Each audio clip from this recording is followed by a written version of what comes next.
All right, a new educational chess game. I have white and I'm going to start with the pawn to e4. My opponent plays e5, and recently I saw a really beautiful game in this opening. The Vienna, so I'm going to play the same, knight to c3. If you haven't seen that game, I invite you to click on the link above. My opponent plays bishop to c5 very quickly. So what is the Vienna opening? It's about not playing knight to f3 right away, so you keep the pawn on f available to play f4. Like in a king's gambit, but an improved king's gambit, because the knight helps control the d5 square. Because in the king's gambit, when you play f4, sometimes black have this d5 response. But with the knight present, that won't work. So here, I can already play f4. On queen h4 check, I can play g3 anyway. So I play f4. He can take my knight, though. He doesn't take it. But if he had taken my knight, that would have been interesting. Bishop takes, rook takes, then queen h4 check. And if I play g3, queen takes h2. Or I think the push to f4 was not good for me right away. I should have built up a bit. Well, so I play knight f3. I get out of it well. He didn't take my knight. Bishop g4. I develop my bishop to the c4 square. Then he captures my pawn on d4.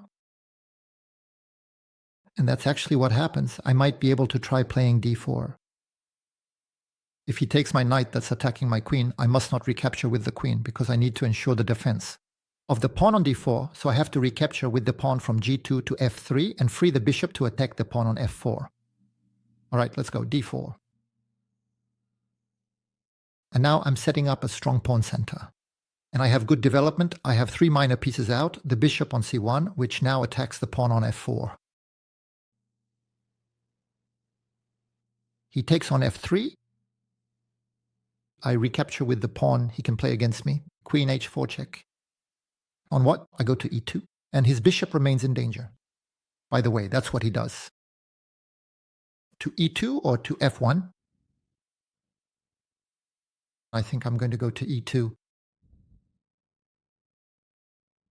If he plays bishop b4, now I will no longer be under the pin, and my knight will be able to come to d5 to attack his bishop, and to double the attacks on the f4 pawn. So you're going to say to yourself, yes, but my king is uncastled. It's not that serious, because the center is strong, and he doesn't have any direct way to approach my king. See, he plays bishop to b4. But king to d5, I attack his bishop, and I protect f4. And my center is so strong that it's as if the border is well guarded and my opponents can't really get close to my king. In fact, once his bishop is pushed back, or if I play c3 beforehand, I can very well play moves like queen e1 to offer the exchange of queens. Also try to push back his queen. But already I'm attacking the bishop, but we forgot I'm also attacking the c7 pawn with the fork on the king and rook. I'm attacking twice. The pawn on d4 then. The arrival of the knight on d5 is very strong here. So he can play bishop a5 to try to defend c7 and save his bishop. We should also consider b4, which attacks his bishop. You see, I'm hesitating between capturing the pawn on d4. I could even take it with the bishop, by the way, because if he plays c6 to attack my knight, I have the move bishop, g3, an in-between move, which attacks his queen, and then I can deal with the problem of my knight. So I'm hesitating between capturing his pawn on d4 and the move b4. b4, bishop b6, a4, aiming for a5 to trap his bishop. On the other hand, he could play c6. I take his bishop, he recaptures, and I can't go on to win. The pawn on f4, there's the queen, so I'm really interested in bishop.f4 here. On c6, bishop g3, he'll come to h3 to get back to g2 afterwards.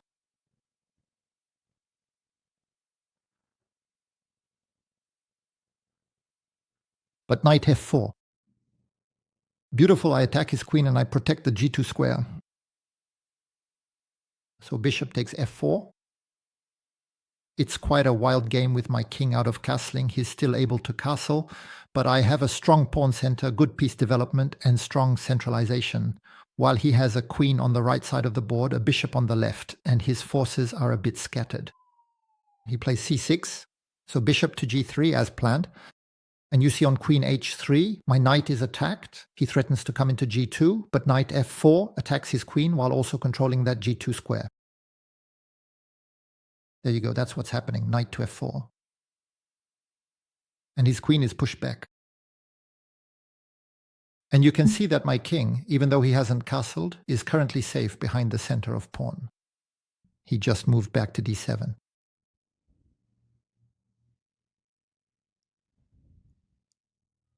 Now how do I attack him? I have a bishop on a white square, he doesn't. Does he have any weaknesses on white squares? The pawn on f7, but how can I increase the pressure of my attacks? Maybe with c3, then queen b3. But already b5 will come against me. And anyway, he's defending f7 twice.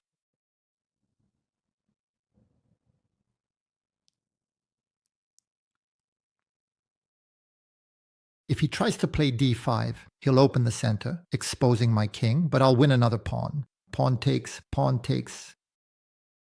maybe bishop takes to place my bishop well. But he'll play knight f6 to attack my bishop. It could still be dangerous, this d5 push. Even if he gives up a pawn, he opens the position to the detriment of my king anyway.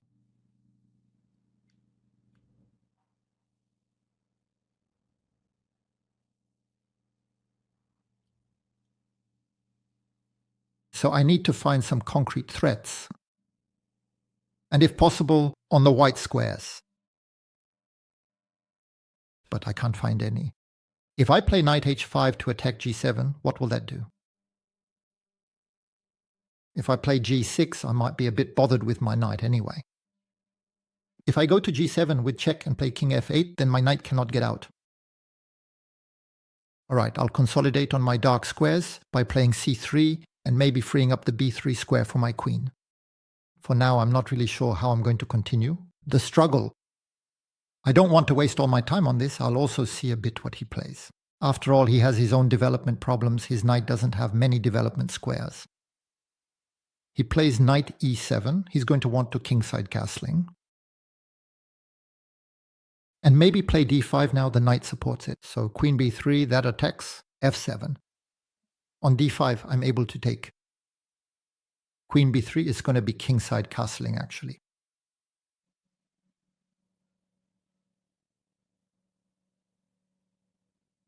And there, I look at the kingside castling. Its king is on g8. I look at knight e6 because if it takes, bishop takes, and there is the fork, king-queen.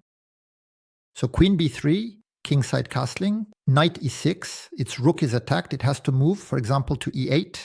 Does my knight do anything good? It can go back to g5 to attack f7. Or go somewhere else to threaten. Bishop takes f7, which would attack its king and its rook. That's interesting. Hind queen b3, kingside castling, knight e6, sa rook. Where will she go? Certainly to e8.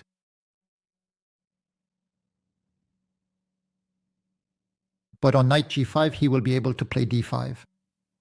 Pay closer attention, the rook is facing my king.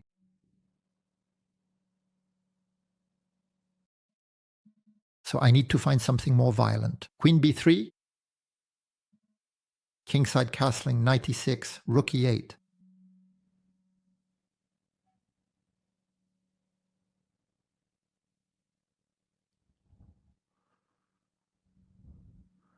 King g7, rook p3, bishop takes f7. I attack his rook, maybe f8. But I'm still not entirely convinced. Well, there's the opening of the g file. It could still go attack his g file.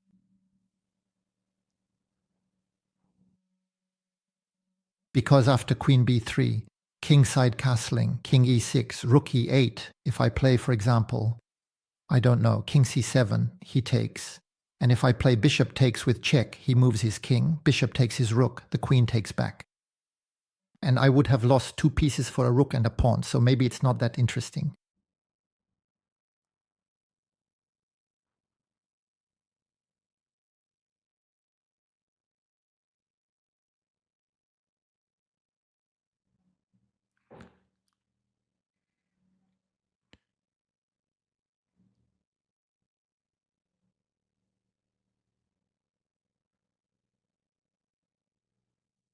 Are there other ways to attack?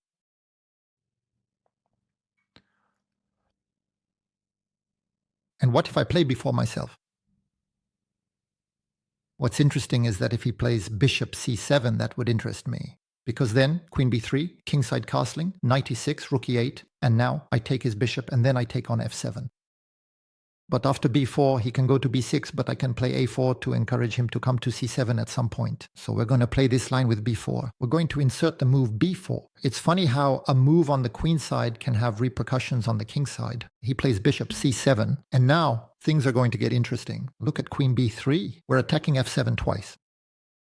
I'm attacking on the white squares, on my strong color since he doesn't have a white bishop. I hope he'll make a kingside castling. That would allow us to see a nice move with knight e6, a nice move on a white square and along the white diagonal, taking advantage of his queen. But no, he plays d5. He sensed the trap. But then he's good to have sensed that trap. So if I take on d5, now he'll take my knight on f4, bishop takes back, and then he can recapture afterwards. So I'll play bishop to d3 to keep my pawn center. If he takes, I'll recapture with the pawn. Ah, yes, but I have the queen. g4 check is coming. He played well there. Anyway, my bishop, I'll have to move it. I don't have a choice. Whether I take or not, I'll have to move the bishop. If bishop d3, he takes and recapturing with the pawn is hard due to queen g4 check, I'd have to use the bishop. It's not as good, that's for sure. But it's not like I have a choice anyway. So I play bishop to d3. But we'll look at the combination with kv6 during the analysis. It's a shame, I really wanted to play it. I was drawn to that beautiful combination, but it doesn't work. On the capture on e4, maybe I can still recapture with the pawn. Queen g4 check, rook e3, it holds. He can go back to g2, but I think I can push him back pretty quickly with my rooks. I still have the king in the center, but I also have a strong center of pawns. And now there's another imbalance, which is the pair of bishops against the pair of knights, by the way. So I have a center of pawns, the space advantage, pair of bishops against pair of knights, good development. The only problem on my side is my king. So he plays b5.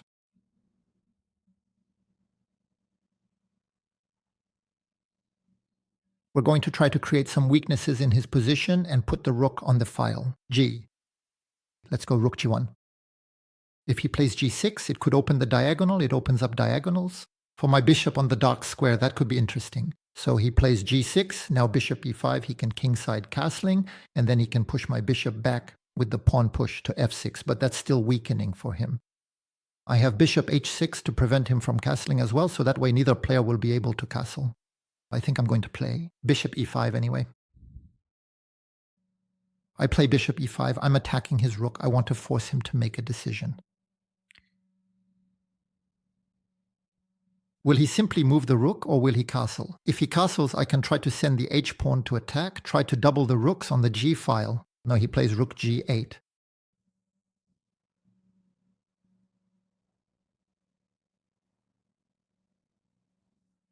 I send the pawn to a4.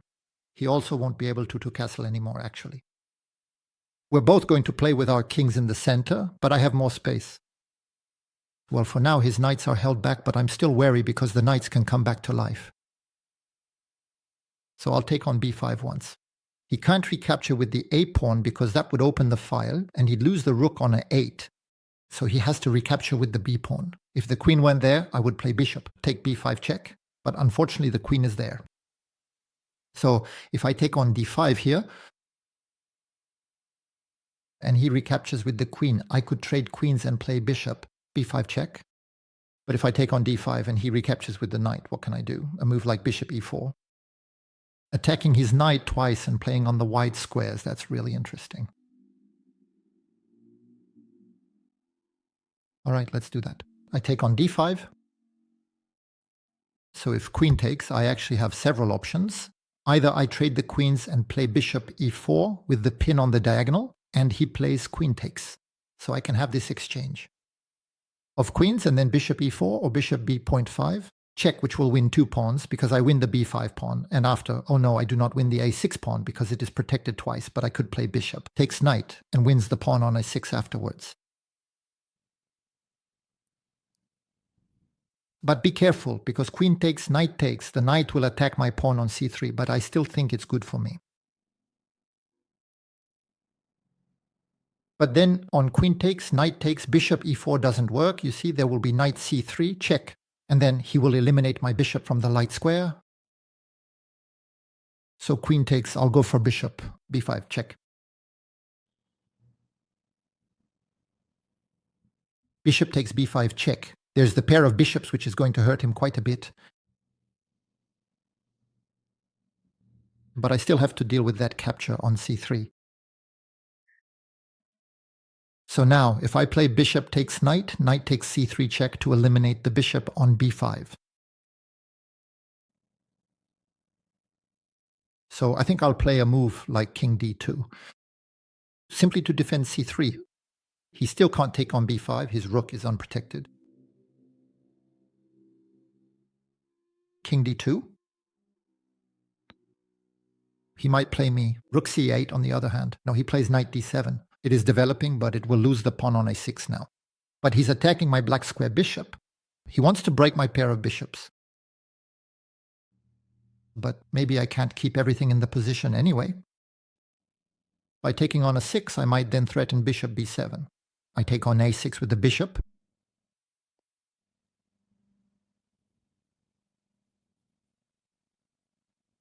He takes on e5. I recapture. I do not have anything better. I think I have 5 pawns against 3.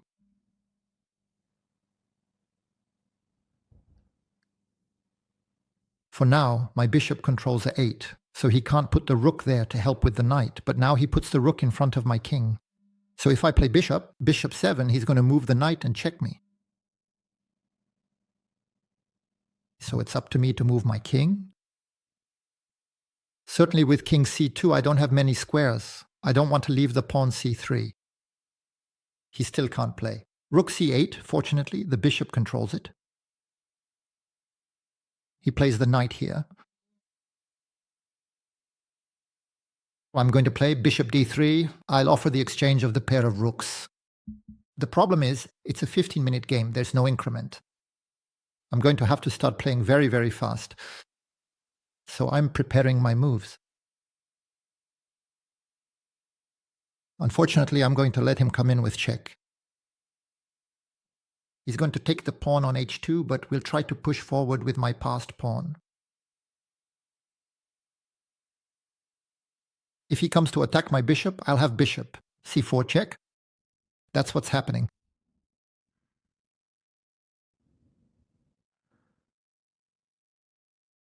And then I push the pawn b.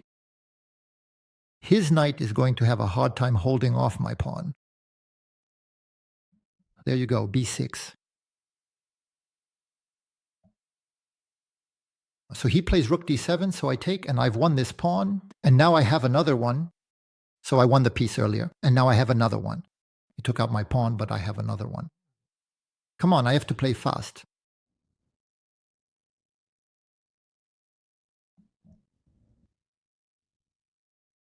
Let's immediately attack his pawn on h4.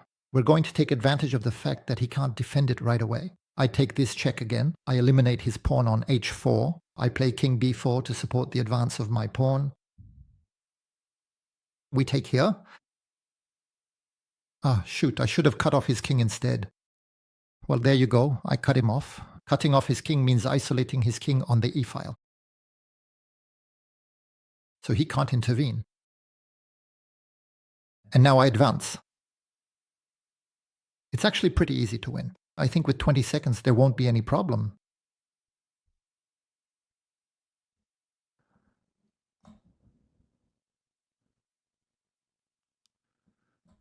You see, I just need to go to b6 to clear things up. At some point he'll have to sacrifice his rook for the pawn. Now I'm going to play c7.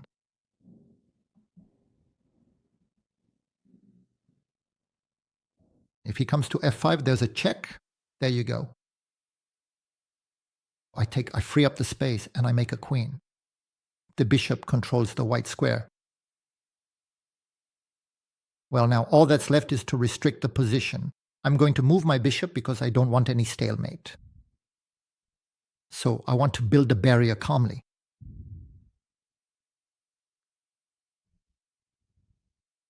You see, little by little, I'm restricting the space and I'm going to bring my king in. And there you go, just barely. And so, as you can see, I have 95% accuracy compared to 91% for my opponent. And take a look at the game graph. The opening was a bit unstable, but never really to my disadvantage. After that, I had a favorable peak, then it dropped. I must have missed a move, and that brought things back to balance, but very quickly the advantage was rebuilt. So, let's take a look at what happened a bit in this opening and in that area.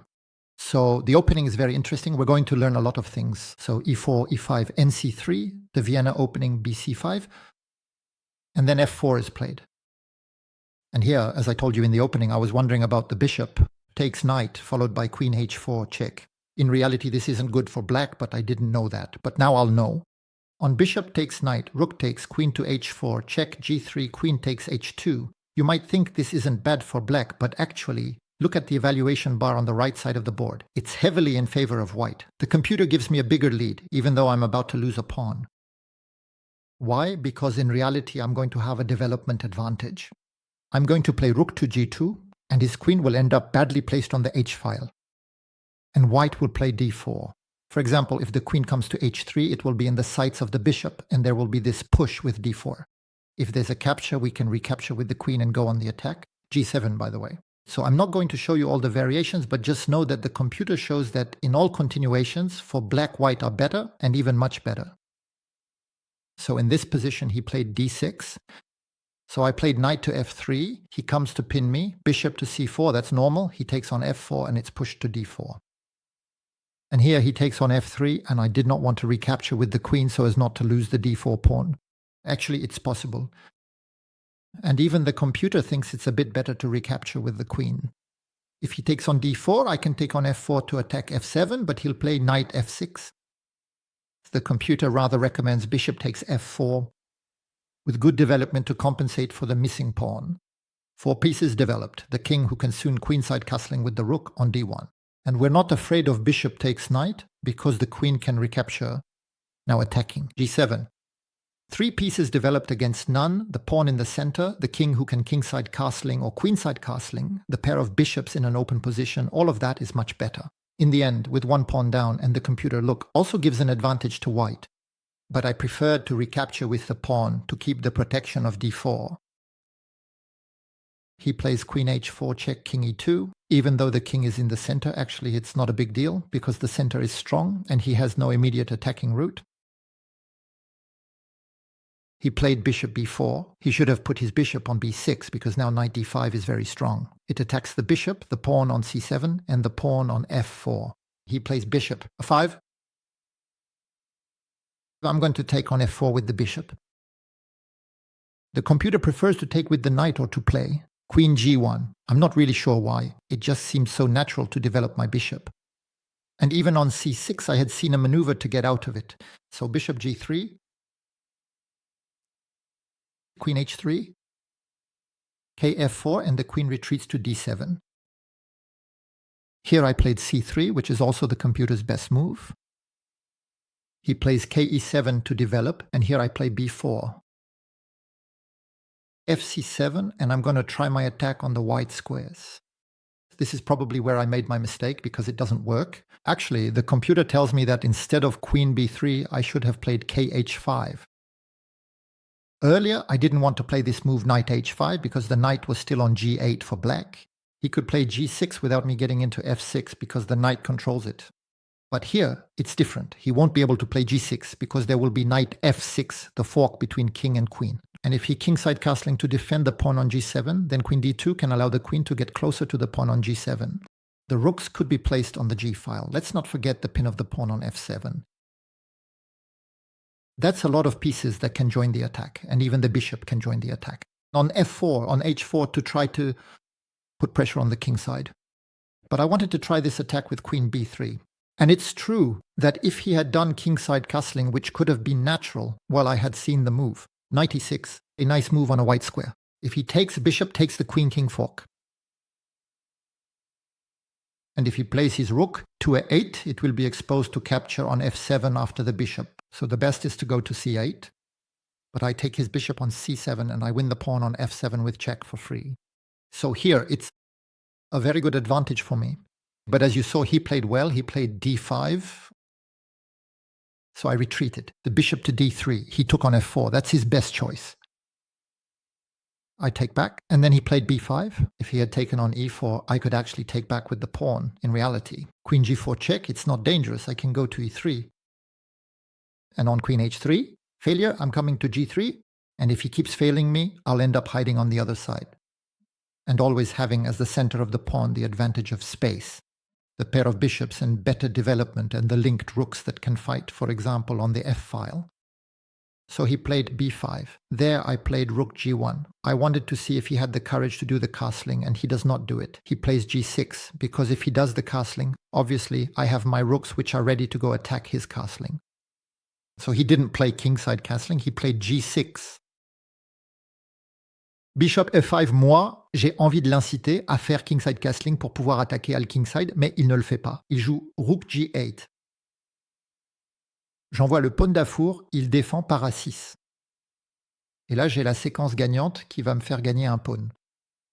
Pawn prend. S'il fait knight, prend, bishop e4, il va perdre une pièce. Or at least the quality, his knight and his rook are in danger. That's why he takes it from the queen. I'm swapping the queens. And there I mustn't play bishop e4. It's tempting, it attacks the knight and the rook in ambush. But I get the fork in c3. So in this square, it's definitely in b5 that you need to play. King e7 to come and defend 2 pawns on c3. And after kd7, I take the pawn on a6 and I have 2 more pawns in this endgame. So even though he could break my pair of bishops, which is what he did, 2 more pawns, it's too strong and you saw it, I won despite the difficulties on time. Well, I hope the game was both instructive and enjoyable. Personally, I had a lot of fun. I felt a lot of emotion playing this game. It was a very lively match. And we'll meet again soon for new adventures.